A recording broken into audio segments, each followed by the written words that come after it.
హైదరాబాద్, సికింద్రాబాద్ జంట నగరాల పరిసర ప్రాంత ప్రజలకు గొప్ప శుభవార్త. కల్వరి మార్గం పాల్ పృథ్వీ మినిస్ట్రీస్ వారి ఆధ్వర్యంలో పరిశుద్ధాత్మ తైలాభిషేక స్వస్థత ఆరాధన ప్రతి నెల మొదటి శనివారం ఉదయం 9 గంటలకు జరుగును. అనగా మే 3వ తేదీ ఉదయం 9 గంటలకు ఈ ఆరాధన జరుగును. స్థలం హరిహర కళాభవన్, సికింద్రాబాద్. సమస్యలతో బాధపడుతున్నారా? వ్యాధులతో ఇబ్బంది పడుతున్నారా?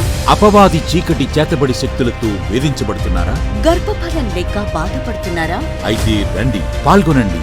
ఇప్పటికీ దేశవ్యాప్తంగా వేలాది మంది ప్రజలు పాల్గొని అద్భుతాలు పొందుకున్నారు. మీరును రండి, యేసయ్య ద్వారా అద్భుతాలు పొందుకొనండి. దైవజనులు, ప్రవక్త పాల్ పృథ్వీ గారు మరియు సిస్టర్ సుజాత పృథ్వీ గారు వాక్యం అందించి మీ కొరకు ప్రార్థించెదరు.